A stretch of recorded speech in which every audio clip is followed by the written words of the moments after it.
El primer ministro de Israel, Benjamín Netanyahu, reiteró su compromiso de desmantelar a la organización Hamás y advirtió sobre la posibilidad de una ocupación completa en la Franja de Gaza.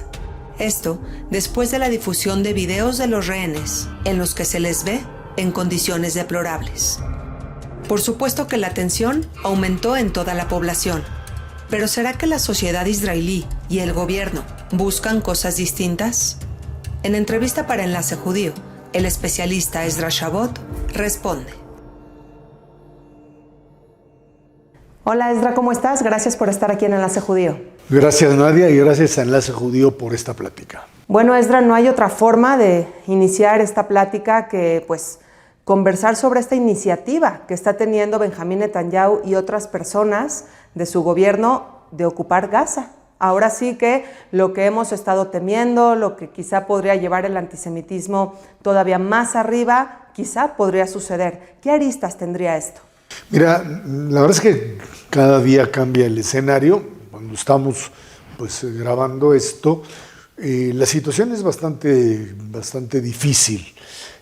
Porque por un lado, parecería ser que la última respuesta del grupo fundamentalista Hamas, en el sentido de que las dos condiciones fundamentales que puso Israel, que eran la entrega total de los rehenes, esta se hiciera de una forma en la que implicaría necesariamente un segundo paso, que es el desarme de Hamas y obviamente la desmilitarización de toda la franja.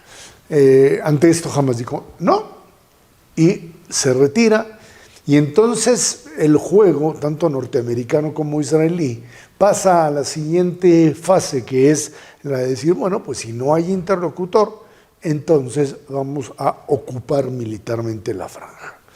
El jefe de Estado Mayor, Eyal Zamir, israelí, el Ramatkal como se le conoce en hebreo, les dice que no es viable, digamos, hacer esto. Uno, porque estarían peligrando la vida de los rehenes, que de por sí están en una condición de hambruna brutal. Y dos, porque esto implicaría necesariamente una toma total de las ciudades de Gaza, de Rafah, etcétera. Implicaría la muerte de una cantidad importante de soldados. Sin embargo, hasta que estamos en este momento hablando, el primer ministro le dijo al Ramatkal que ese tema o esas consideraciones no eran suyas o no eran de su responsabilidad y que él tenía que ajustarse a los planes de gobierno. Y en esas están, en un periodo de 48 horas del día de hoy, martes, y vamos a ver qué es lo que sucede.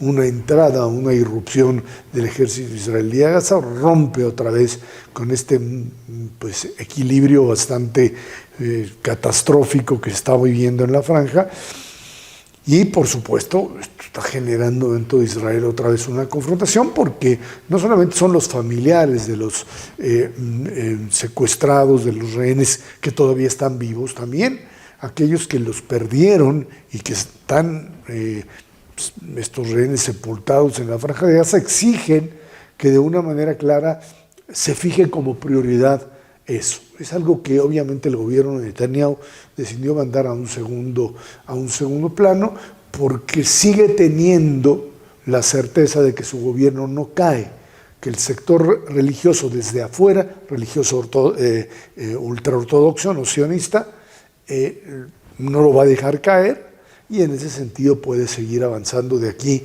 hasta octubre del año que entra, que serían las elecciones, octubre-noviembre.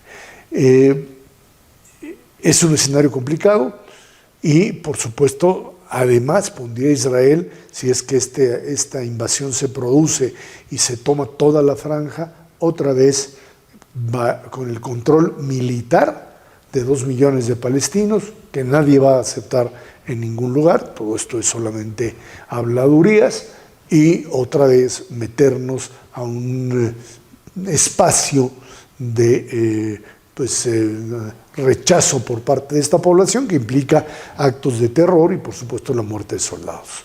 Complicado, no No es fácil encontrar una salida, pero parecería ser que esta opción del gobierno de Netanyahu no es lo que la población de Israel está planteando.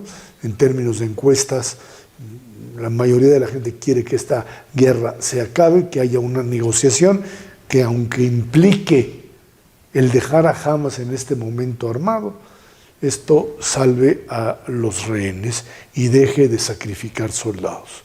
El gobierno piensa diferente. Así es, estamos viendo una separación de lo que opina la población israelí, lo que opina el gobierno.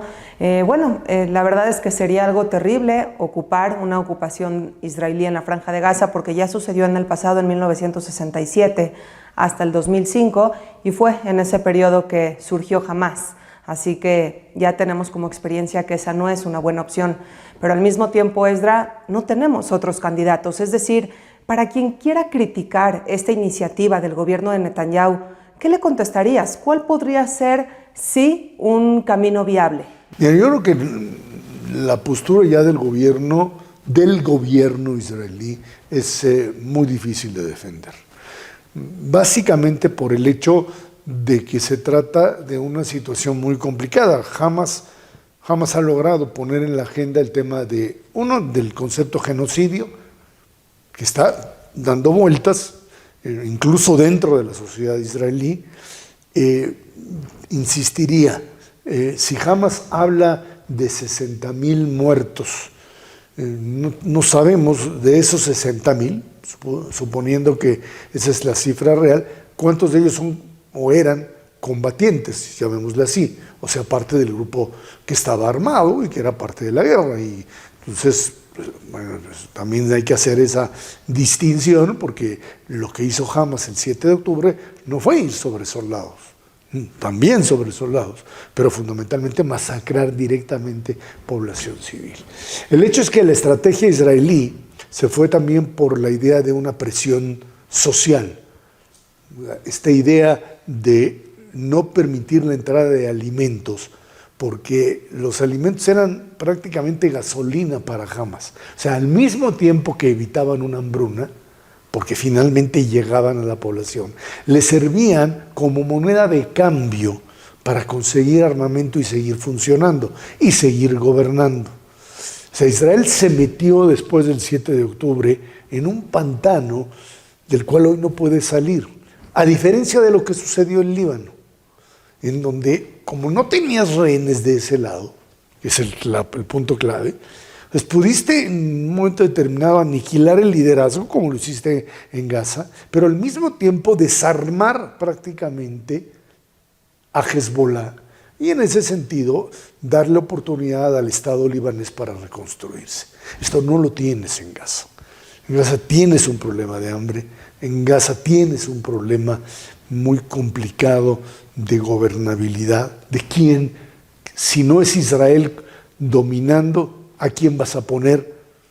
Hamas dice que por supuesto se seguirían gobernando, inaceptable para Israel, y la autoridad palestina, que aparecería en un momento o para algunos como alternativas, hoy no tiene absolutamente nada en la Franja de Gaza. Tendría que comenzar a surgir ese liderazgo para poder sustituir a Hamas. La postura israelí termina siendo inaceptable porque ya transcurrió mucho tiempo desde el 7 de octubre. No es que los delitos de estos salvajes prescriban, pero es que en términos del desgaste que va sufriendo la propia estrategia israelí, no solamente frente a los medios de comunicación, sino también frente a sus aliados, a los que fueron sus aliados, Unión Europea y el propio Trump, que se desespera ante la imposibilidad de Israel de entender pues que finalmente no ganó esta guerra, no es un triunfo, y que tiene que entender que convertirla en un triunfo implica una invasión todavía mayor y más cruenta, y que una negociación temporal, que es lo que muchos militares le están diciendo, ex jefes de Estado Mayor, o generales en reserva, le dicen, es que esto no se puede hacer ahora. Hay que terminar entregándole a Hamas lo que quiera en este momento para recuperar a los rehenes y después moverse con mayor libertad si es que Hamas sigue planteando esto. Esa es una discusión que, bueno, ahí está, pero en donde Israel y el gobierno la van perdiendo. El enojo de la sociedad israelí, el costo de casi 2 años de guerra es algo que difícilmente es sostenible como una estrategia positiva, una estrategia triunfadora. Así es, hay que aceptarlo, el escenario ya es devastador y bueno, me recuerdo una frase que dijo Naftali Bennett, ex primer ministro de Israel, que dijo: Israel perdió la guerra desde el 7 de octubre. Así que bueno, Esdra, quisiera hablar sobre algo que se difundió en todas las redes sociales, en los noticieros, este vuelo que bajó niños de un colegio judío, el piloto que resultó con pasado importante, pero explícanos desde el inicio, porque hay personas que tienen la información a medias, etcétera. ¿Qué fue lo que pasó?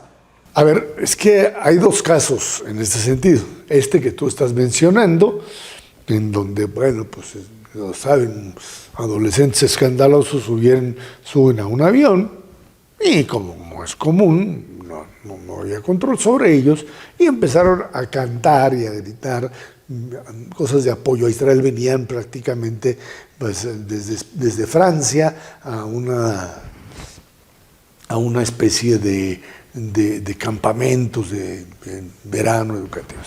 Allí el asunto es que, pues obviamente a la maestra y al capitán se le fue esto de control y el tema de la predisposición, no decir se callan niños y se calman, etcétera, sino entras en esta dinámica donde el antisemitismo se expresa abiertamente, no en la descalificación. No veo, por ejemplo, una escena similar de niños musulmanes gritando Allahu Akbar, Dios es grande, fuera de que no estuvieran armados, que hubiese generado un rechazo. Hay un rechazo al mundo judío, al que culpan. Este es parte de este concepto de antisemitismo global. Siempre lo existió. Cuando Israel, pierde la posibilidad de la argumentación, el mundo judío tiene que sufrir las consecuencias de ello. Y la perdieron, y bueno, terminaron, bajaron a los niños, finalmente el asunto se resuelve. Pero déjame añadirte para que veamos cómo esto se expresa en forma brutal en Europa en términos de un movimiento, les llaman woke, despertar, que es parte de fundamentalmente de una izquierda ahora profundamente antisemita, que dice claramente que pues, el problema otra vez es el mundo judío que se está apoderando del planeta. Alguien diría eso era el argumento de los nazis. En la derecha lo asume también esta propia izquierda, y a todo movimiento de protesta le añaden el Free Palestine.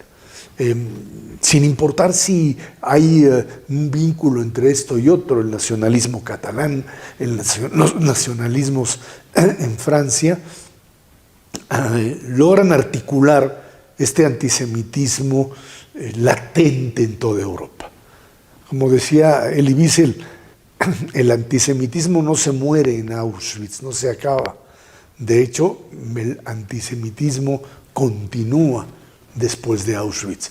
O sea, simplemente cambian las formas. Es una parte de la cultura europea. Una anécdota, otra más, que sucedió hace un día, es un avión, un vuelo de Iberia, que va de Buenos Aires a Madrid, y en donde los que solicitaron comida kosher en el vuelo recibieron la comida con una leyenda puesta que decía Free Palestine. Y esto otra vez vuelve a generar un rechazo y escándalos en estos niveles, en donde, bueno, más allá de quién sea el responsable de esto, termina convirtiéndose en una agresión, ya no solo, por eso insisto, no solo a la política israelí o al Estado de Israel, sino también al mundo judío en general, rechazando su legitimidad. Y creo que este es el punto central. Cuando discutimos si lo que hace Netanyahu está bien o está mal, perdón que haga esta comparación, pero cuando se habla de lo mismo en la Hungría de Orbán, o se habla lo mismo en la Venezuela de Chávez, o en las dictaduras militares, no se está planteando como alternativa la destrucción de ese Estado. Ni siquiera el tema de Ucrania entra en eso. Aquí la discusión no es si Israel entrega o no los territorios, que es parte de una discusión real del derecho de los palestinos a un Estado nacional. Es esta concepción premeditada de que Israel y los judíos no tienen derecho a un Estado propio. Más allá si el que gobierna es Bennett, es Netanyahu, es Gantz o es cualquiera de los candidatos de la izquierda, que sería, digamos, que en su momento lo fueron como, digamos, las posiciones de Pérez o de Rabin o de Yair Golán ahora. No es esa la discusión, es el derecho de la existencia del pueblo judío y por supuesto del Estado de Israel. El resto es simplemente distraerse del tema. Y entonces, Esdra, ¿qué está sucediendo en estos momentos? ¿Qué está cambiando? Que de pronto hay una explosión de países que aceptan, que exigen la creación de un Estado palestino, un país como Canadá, por ejemplo. ¿Por qué de pronto hay este efecto dominó de países que quieren y que exigen un Estado palestino? Tú citaste a Naftali Bennett cuando dijo la guerra se perdió el 7 de octubre.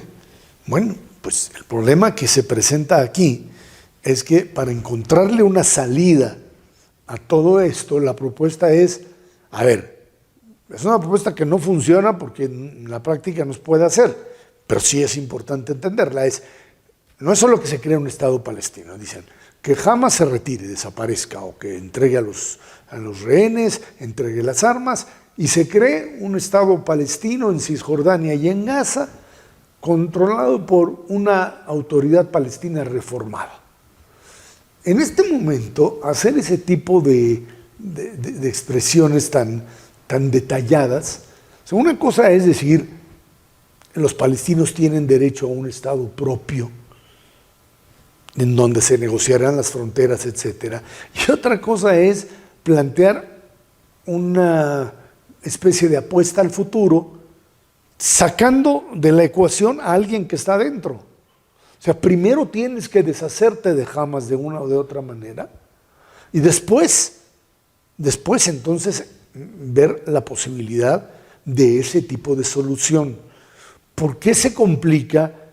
Porque hay que recordar que históricamente, pues finalmente las apuestas de Ariel Sharon con la desconexión de Gaza, de Yitzhak Rabin en su momento con los tratados de Oslo y de paz, el propio Ehud Barak, que estuvo así a 1 milímetro a principios de este siglo de llegar al acuerdo con Arafat. Y finalmente, cuando ya el liderazgo palestino lo tenía en la bolsa, decidió desatar la intifada. Arafat no estuvo dispuesto y a partir de esto se rompe todo.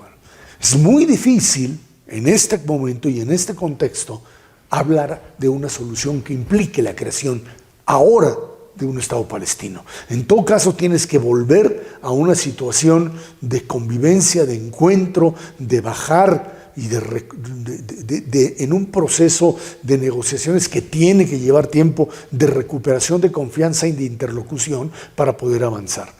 Por eso es que estas declaraciones lo único que hacen es simplemente pues, calentar más un escenario que en este momento no se puede construir así de la noche a la mañana. Claro, claro. Así que además, como lo mencioné hace un rato, así como Israel ya ocupó la Franja de Gaza en 1967 y el sistema no funcionó, pues también la creación de un Estado palestino en el 2005 que se salió Ariel Sharon tampoco funcionó. Así que parece que ya todos los caminos se intentaron en el pasado. Así es, y es que hay que entender claramente que, primero, la desconexión planteada por el propio Sharon en su fase ya de negociador, o sea, lo que hizo además fue sacar a la población judía que estaba ahí y en el norte de Cisjordania, que parecía que eran, digamos, parte de lo que podría avanzar como una negociación. Sharon, cuando está en ese proceso, finalmente tiene un derrame cerebral, termina prácticamente fuera ya de este mundo y ya no hay la posibilidad de continuarlo. Los pleitos internos y más que nada el ascenso de Hamas, que termina matando a la autoridad palestina en Gaza y quedándose en ese punto. Hay que recordar que también la consideración de la desconexión en Gaza tiene que ver fundamentalmente con el hecho de que en ese momento los habitantes judíos de Gaza, en Gush Katif, en esa zona, eran, por supuesto, gente convencida de que tenían que vivir ahí, pero el costo de mantenerlos en ese lugar, implicaba la muerte de muchísimos soldados que de alguna forma tenían que ser algo así como la muralla frente al propio terrorismo palestino.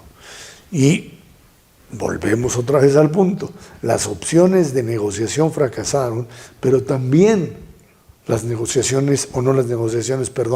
política de la fuerza bruta no funciona. Decía Napoleón, uno puede hacer lo que quiera con las bayonetas, menos sentarse sobre ellas. No se puede, es imposible gobernar. Y hay que empezar a jugar a la creatividad para construir algo, porque de lo contrario, la propia existencia del Estado de Israel seguirá en peligro mientras esto no avance por un rumbo diferente al que hoy tenemos. Así es, ni los palestinos tendrán su Estado, ni los israelíes tendrán tranquilidad, como bien lo decía Isaac Rabin. Ezra, permíteme movernos un poquito en el planeta. Nos tenemos que ir a México y hablar de las vacaciones pues tan opulentas, tan lujosas, que han tenido algunos funcionarios de Morena. ¿Qué pasó con la austeridad de la que han hablado todo este tiempo? Mira, es un problema mucho más de fondo que simplemente el ver funcionarios viajando en primera clase o en restaurantes caros o con ropa de mucho valor. Esto tiene que ver fundamentalmente con una fractura dentro de Morena. O sea, todas estas imágenes filtradas son imágenes de gente interesada en mostrar eso. Claro, hay que recordar que la bandera de Morena es primero los pobres y la austeridad y el funcionario público debe de vivir, etcétera, etcétera, y eso choca con la realidad como tal. Haciendo esto a un lado, hay que entender que hay aquí una confrontación entre la presidenta de la República y el antecesor o los que siguen siendo fieles a su antecesor, y creo que este es el problema. Hay que recordar que finalmente estas fotografías o estas filtraciones se hicieron contra aquellos que quedaron como perdedores en la elección del candidato o candidata de Morena a la presidencia de la República.